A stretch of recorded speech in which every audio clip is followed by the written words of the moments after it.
जिल्हाधिकारी कार्यालयासमोर अधिकारी कर्मचाऱ्यांचा संप। जिल्हा परिषद व राज्य शासनाच्या विविध विभागांमधील अधिकारी कर्मचाऱ्यांनी विविध मागण्यांसाठी जिल्हाधिकारी कार्यालयासमोर संप आंदोलन सुरू केलं आहे।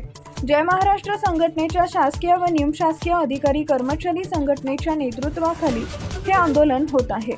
लिपिक संवर्गावर वेतन श्रेणीतील तफावत असल्याचा आरोप करत सुधारित वेतन श्रेणी लागू करावी, जुनी पेन्शन योजना पुन्हा सुरू करावी, 1 नोव्हेंबर 2005 पूर्वी अनुकंपा प्रतीक्षा यादीतील कर्मचाऱ्यांना पेन्शन लागू करावी किंवा गोदावरी महामंडळातील वर्ग 3 व 4 कर्मचाऱ्यांचं वेतन कोषागारामार्फत अदा करावे, अशा प्रमुख मागण्या आंदोलनकर्त्यांनी केल्या आहेत। मागण्या मान्य न झाल्यास आंदोलन तीव्र करण्याचा इशारा संघटनेनं दिला आहे। टाइम्स ऑफ महाराष्ट्र न्यूज करता लातूर जिल्हा प्रतिनिधी विष्णू आचार्य।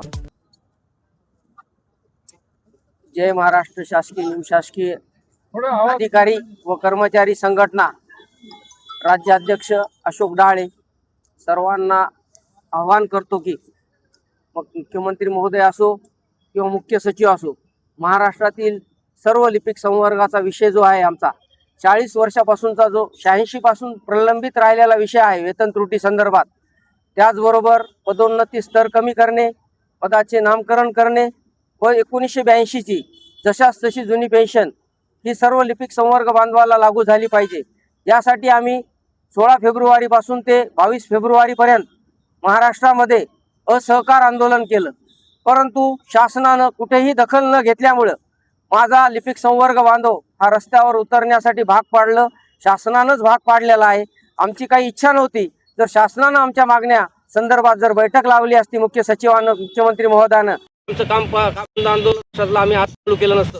मित्रांनो, महाराष्ट्रातील संपूर्ण जे कामकाज बंद आहे आज 23 फेब्रुवारीपासून संपूर्ण जिल्हा परिषद, संपूर्ण कार्यालयात, संपूर्ण ठिकाणी हे आंदोलन चालू आहे आणि त्यासाठी आम्ही जोपर्यंत आमची मागण्या मान्य होणार नाही, पदोन्नती कमी करणे, वेतन त्रुटी दूर करणे, पदाचे नामकरण करणे, जशास तशी जुनी पेन्शन मिळवणे, या 4 गोष्टी आमच्या प्रामुख्याने आणि या मागण्या मानल्याशिवाय आम्ही कदापि आमचा संप बेमुदत कामकाज बंद आंदोलन मागे घेणार नाही। जय हिंद, जय